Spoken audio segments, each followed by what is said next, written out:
नमस्कार, स्वागत है आप सभी का CNBC आवाज पर। मैं हूं हर्षिता सावंत। आप देख रहे हैं खिलाड़ी नंबर 1। और भारतीय बाजारों में चौतरफा तेजी की लहर बनती दिखाई दे रही है। आज निफ्टी ऑफकोर्स ऊंचाइयों पर ही कारोबार कर रहा है, 1.5% का इजाफा। लेकिन निफ्टी अकेला नहीं है इस तेजी में। निफ्टी बैंक का भी भरपूर साथ मिला है, जहां पर 950 अंकों तक का इजाफा इंट्राडे में बनता दिखाई दिया। अब 2% की तेजी और मिड कैप्स भी इस रैली का पूरा हिस्सा बनते हुए दिखाई दे रहे हैं। तो 400-450 अंकों की बढ़त के साथ mid cap index advance decline ratio इसीलिए आज गौर करिएगा तेजी की तरफ ही बैठा है। बढ़ने वाले शेयरों की संख्या कहीं ज्यादा है गिरने वालों की तुलना में, और आज की इस तेजी में लगभग सभी क्षेत्रों की भागीदारी है। सबसे ज्यादा बढ़त कहां पर बनी है?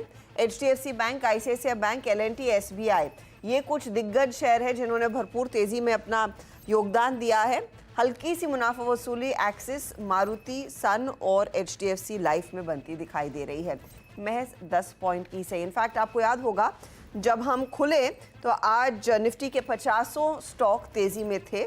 ऊपरी लेवल से हल्की हल्की मुनाफा वसूली जरूर हो रही है।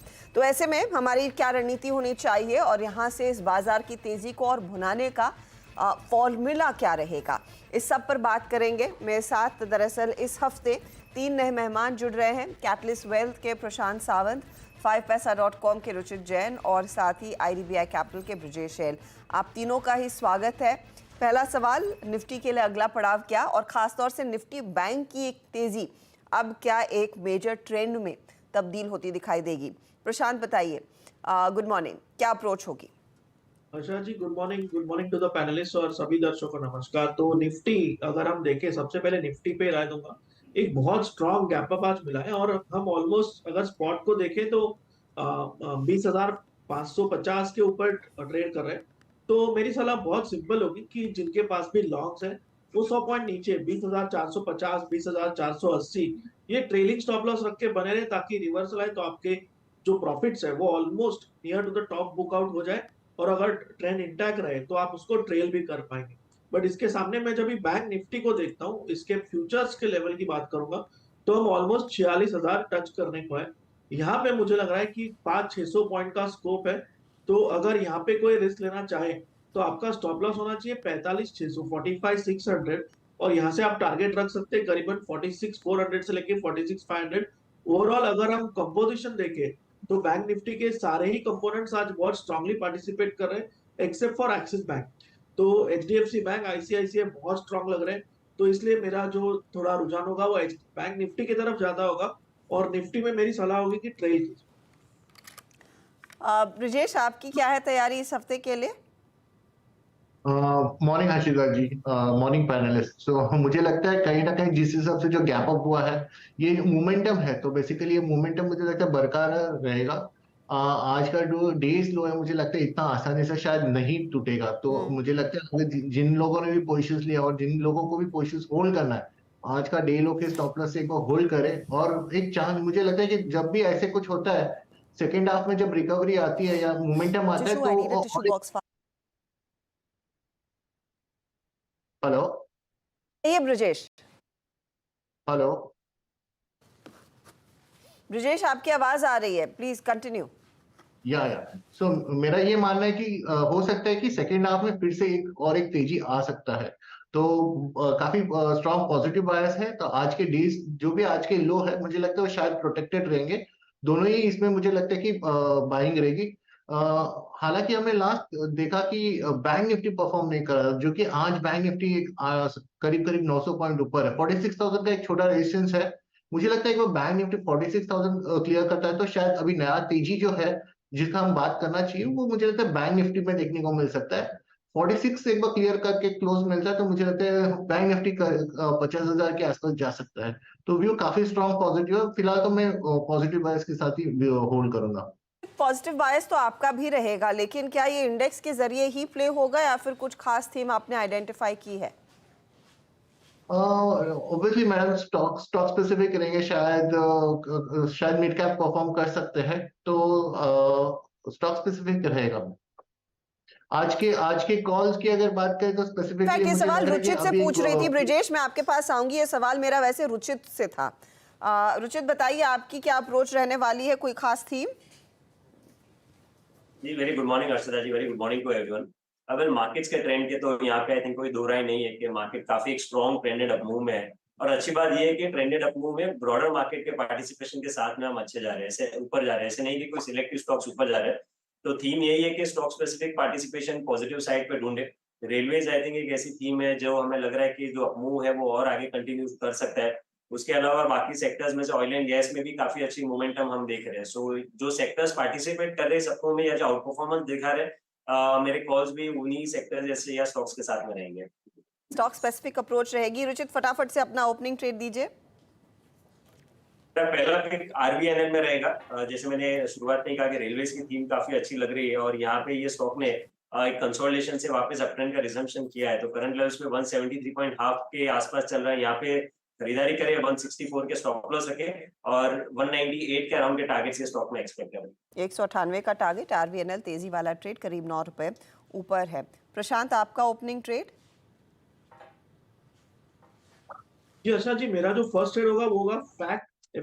यहाँ पे करीबन 748 747 के इर्द गिर्द प्राइस है और जो मेरा स्टॉप लॉस होगा वो थोड़ा डीप रखूंगा 720 720 पे।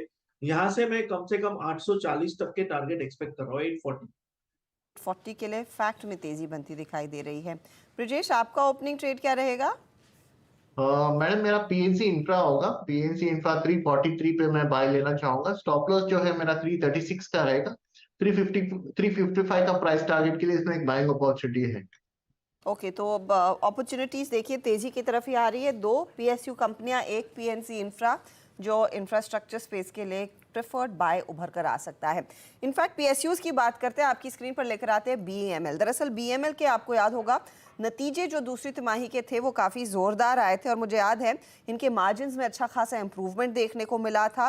लगभग 150 बेसिस पॉइंट। ऑर्डर बुक सभी सरकारी कंपनियों की मजबूत है और बीईएमएल के केस में भी वैसा ही हुआ है। हमारे साथ आज स्टूडियोज में मौजूद है कंपनी के चेयरमैन और मैनेजिंग डायरेक्टर शांतनु रॉय। रॉय साहब, स्वागत है आपका। वैसे पीएसयू स्टॉक्स की आजकल लहर चल रही है और आपके शेयर ने भी काफ़ी शानदार रिटर्न दिए हैं। पहले तो ऑर्डर बुक में आपसे समझना चाहूँगी, जिस तरह का इंडिजिनाइजेशन पर भारतीय सरकार का जोर है, ये बताइए इस क्वार्टर के अंत तक या फिर पिछले महीने तक आपके ऑर्डर्स किन लेवल्स पर है, कितना एग्जीक्यूटेबल ऑर्डर बुक है? सबसे पहले तो मैं आपको बधाई देना चाहूँगा सीएनबीसी चैनल को। और पिछले तिमाही तक हमारा जो ऑर्डर बुक था वो था करीब 13,000 करोड़ जी। और 13,000 करोड़ में एग्जीक्यूटेबल जो इस साल में है वो करीब 3-3,500 करोड़ के ऑर्डर बुक है हमारे पास में। और फर्दर अभी इस साल में हमें करीब 6,000 करोड़ के ऑर्डर आने की उम्मीद है। कुछ ऑर्डर्स जो हैं किसी कारणवश कुछ टेंडर्स रेल मेट्रो के पीछे कर दिए गए हैं, जिन कारण से वो इस साल में फाइनलाइज नहीं हो पाएंगे।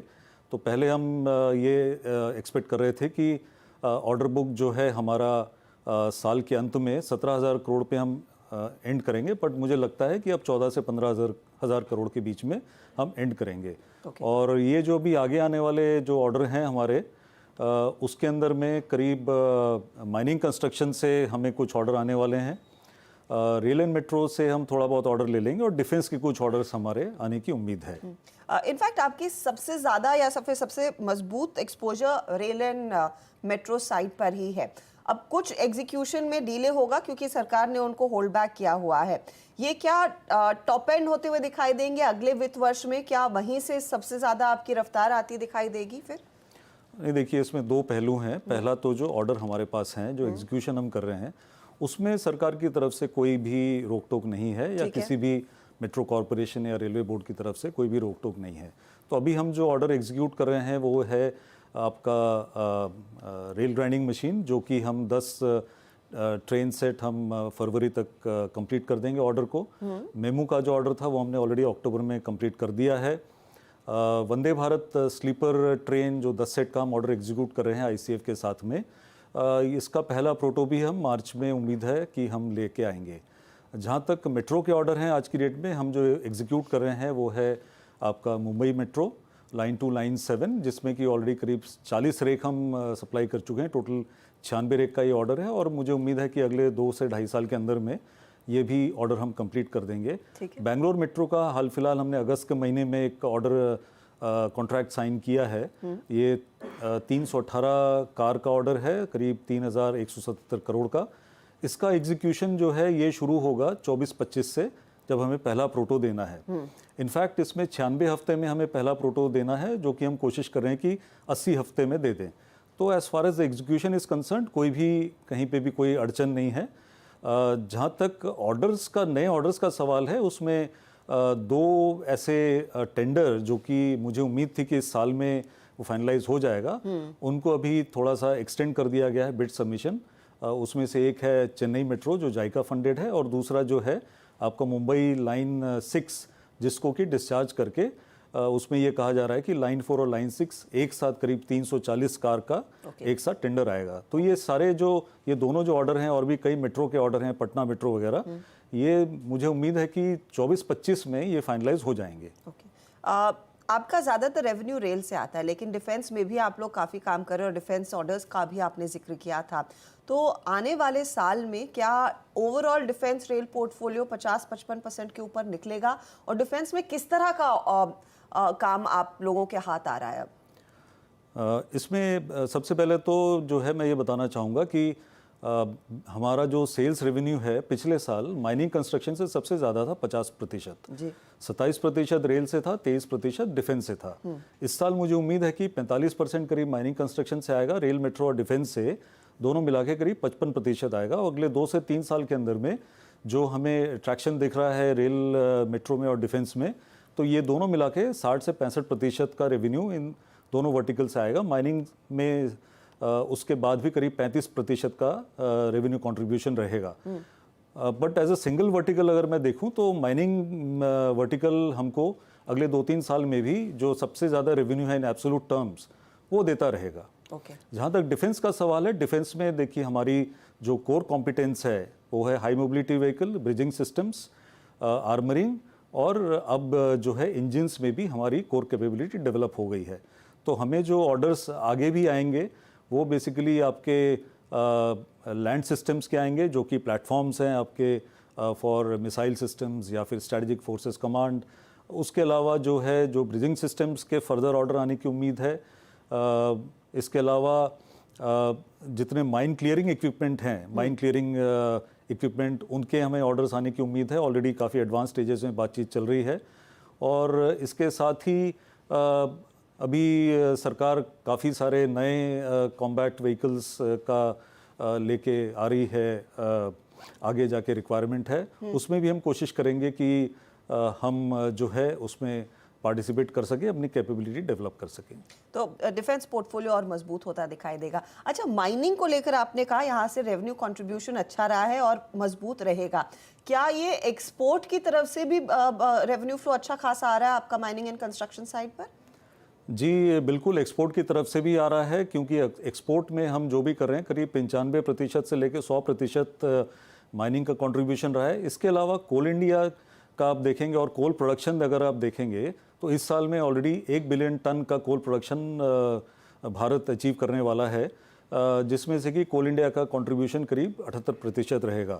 और अगर हम आगे जाके देखें अगले 2 से 3 साल के अंदर में 1.5 बिलियन टन जो हमारी कोल रिक्वायरमेंट है, ये 100% इंडिजिनस कोल प्रोडक्शन से करने की उम्मीद है। और इसके लिए हाई एंड इक्विपमेंट की ज़रूरत है, और BML जो है ये हम हर तरह के हाई एंड इक्विपमेंट जो माइनिंग इक्विपमेंट है, चाहे बुलडोज़र्स हैं, चाहे मोटर ग्रेडर्स हैं, चाहे टायर हैंडलर्स हैं, चाहे रोप शॉवल्स हैं, इसको हम बना रहे हैं, डेवलप कर रहे हैं। कुछ हमने डेवलप कर लिया है। और BML एकमात्र PSU है जो कि हैवी अर्थ मूविंग इक्विपमेंट में मौजूद है।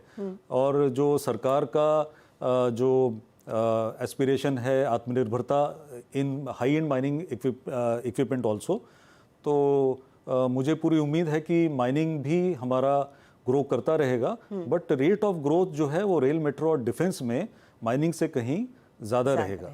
अच्छा, मेरा आखिरी सवाल सर आपके लिए, सेकेंड क्वार्टर में हमने देखा मार्जिन्स में अच्छी खासी वृद्धि देखने को मिली है। क्या ये सिलसिला आगे बरकरार रहेगा, और वो क्या फैक्टर है जो आपको ये एज दे रहा है? देखिए, एक तो जो है डेफिनेटली हमारा सेकेंड क्वार्टर पहले क्वार्टर से अच्छा रहा। जनरली क्या होता है कि जैसे जैसे second quarter, third quarter, fourth quarter आता है, हमारा रेवेन्यू बढ़ता जाता है। ऑर्डर बुक माइनिंग में स्पेशली और ऑर्डर्स आते जाते हैं तो हमारा रेवेन्यू बढ़ता है। जब रेवेन्यू बढ़ता है तो हमारे बाकी पैरामीटर्स भी अपने आप बढ़ते हैं। अगर हम देखें फर्स्ट और सेकेंड क्वार्टर के बीच में रेवेन्यू में करीब 14% की बढ़ोतरी रही। इसी वजह से पीबीटी, पीएटी, एबिटा ये सारी चीज़ें ज़्यादा हुई। जो कुछ फैक्टर्स हैं जो कि बेसिकली जिसके कारण से मार्जिन्स में बढ़ोतरी आई, उसमें एक बहुत बड़ा कारण था मटेरियल कंजम्पशन, करीब 8% नीचे गया। हमारी इन्वेंट्री करीब 6% नीचे गई। हमारा जो एम्प्लॉय कॉम्पनसेशन है एज अ परसेंटेज वो 2% नीचे गया। हमारी जो ट्रेड रिसीवेबल्स है वो करीब 6% नीचे गई। इसके साथ ही जो प्रोडक्ट मिक्स हमारा था रेल ग्राइंडिंग मशीन का और एक्सपोर्ट का, इस वजह से भी मार्जिन हमारी बेटर हुई है। और आगे भी जाके हमारा जो प्रोडक्ट मिक्स है उसके अंदर में एक्सपोर्ट का एक काफ़ी बड़ी संख्या में रहेगा माइनिंग के अंदर में। और रेल ग्राइंडिंग मशीन अभी हमें 4 ट्रेन सेट और देने हैं।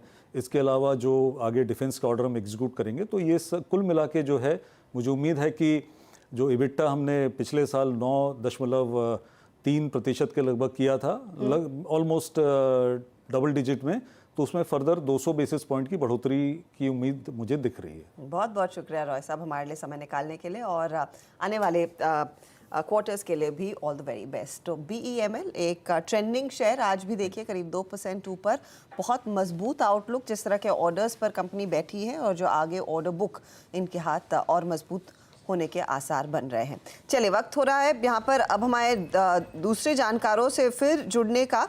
प्रशांत, आपने फैक्ट के साथ पहले ट्रेड की शुरुआत की, बताइए अगला स्टॉक क्या रहेगा? जी हर्षा जी, फैक्ट के बाद जो मेरा नेक्स्ट पिक है वो होगा GSFC। और मुझे लग रहा है यहाँ पे एक बहुत अच्छा ब्रेकआउट आया है। Breakout is back by volume.